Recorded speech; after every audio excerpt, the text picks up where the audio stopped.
Boa noite, meus irmãos, minhas irmãs, meus amigos, minhas amigas. Talvez para você seja até bom dia ou boa tarde. De qualquer forma, eu quero te cumprimentar, desejando que a graça e a paz de Jesus esteja sobre a sua vida, sobre a sua família, sobre a sua casa. Hoje é a segunda parte da mensagem que trata da parábola do bom samaritano. Essa parábola que está escrita no Evangelho de Lucas, capítulo 10, versículos 25 até o 37. Nós já lemos ontem, por isso hoje não vamos ler todo o texto, para ganharmos um pouco mais de tempo. Só dizer que essa parábola começa através do questionamento de um mestre da lei.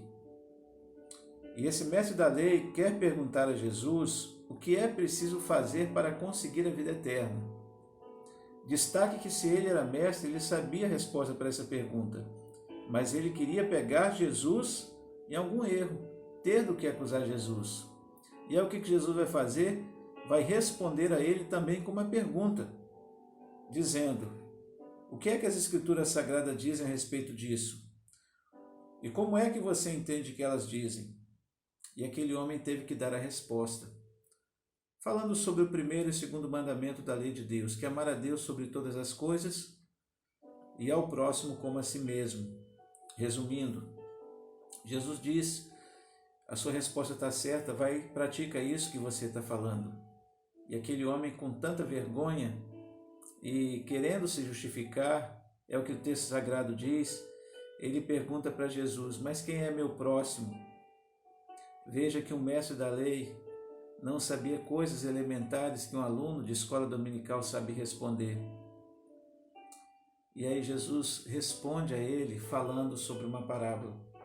Só que agora nessa parábola Jesus vai ser mais profundo, porque Jesus vai tratar de coisas, de questões que dizem respeito a ele. Questões de sacerdócio, questões de ministério levítico, enfim. Vamos lá. Qual é a parábola que Jesus conta? Está em Lucas 10, a partir do versículo 30. Eu vou ler apenas algumas partes. Jesus respondeu assim: um homem estava descendo de Jerusalém para Jericó. No caminho, alguns ladrões o assaltaram, tiraram a sua roupa, bateram nele e o deixaram quase morto. Veja, um homem comum viajava.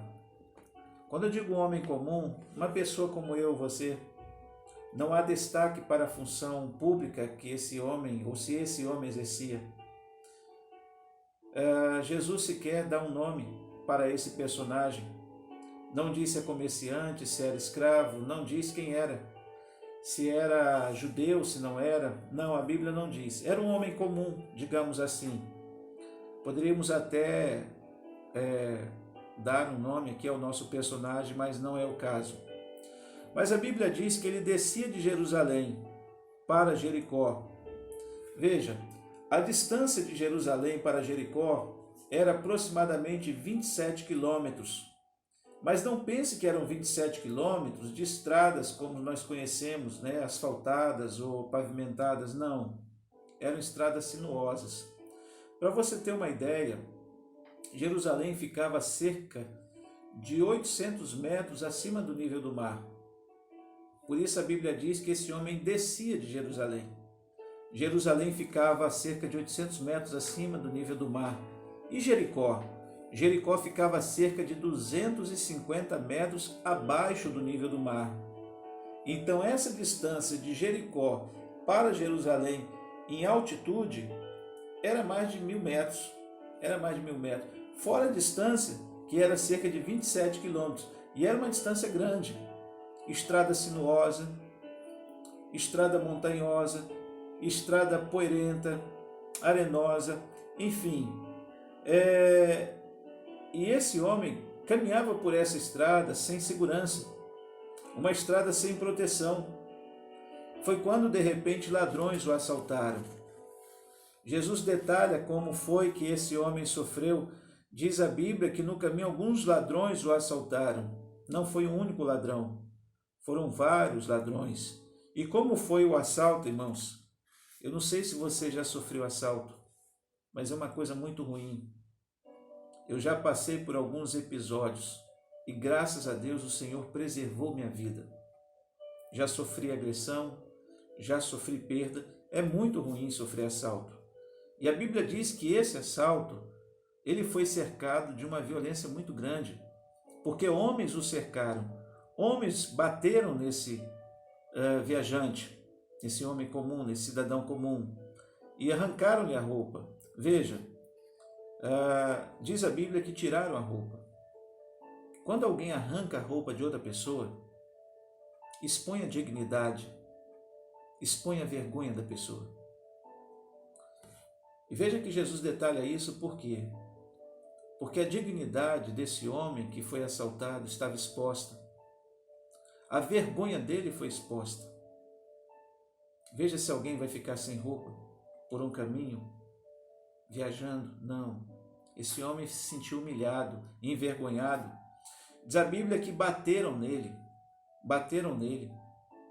Em outras palavras, deixaram ele sem ação. Além de terem violentado a sua dignidade, além de tê-lo exposto à vergonha, ainda bateram nele, deixaram ele sem ação, quase sem vida, sem esperança, sem condição de reagir. E eu digo para você, querido, que muitos andam assim. Muitas pessoas vivem assim. Acham que perderam a dignidade, de cabeça baixa, envergonhados, não sabem como agir, sem ação, não sabem como reagir, porque perderam a esperança, perderam condições de reagir. E aí a Bíblia vai dizer que naquele mesmo caminho, o versículo 31 diz: acontece que um sacerdote estava descendo por aquele mesmo caminho, saindo de Jerusalém. Não diz para onde estava indo, talvez também para Jericó, pois estava descendo de Jerusalém. Isso quer dizer que saía também de Jerusalém, do lugar da onde aquele homem estava vindo. Um sacerdote estava descendo por aquele caminho e viu o homem. Jesus faz questão de dizer que o sacerdote viu o homem. E quando viu, qual foi a postura daquele sacerdote? A Bíblia diz que ele atravessou a rua, atravessou o caminho, foi para o outro lado. Quando eu estudo a Bíblia e vou lá no Antigo Testamento para pensar no ofício sacerdotal, eu vejo que havia tanto cuidado. Por quê? Porque quando um sacerdote tocava em alguém que estava morto, esse sacerdote teria que ficar 7 dias considerado impuro. 7 dias sem exercer ofício. Ele ficava impuro. Então o sacerdote, ele tinha um cuidado, ele tinha um receio, ele tinha um medo de tocar em alguém que estivesse morto. Porque para a sua religião, ele se tornava impuro. E a Bíblia diz que da mesma forma, ia descendo um levita. E quem era o levita? O levita era aquele que cuidava do templo, da arrumação do templo. Era uma espécie de zelador, mas era também cantor. Era alguém que participava do culto. Era alguém que tocava instrumento. Esse era o papel do levita.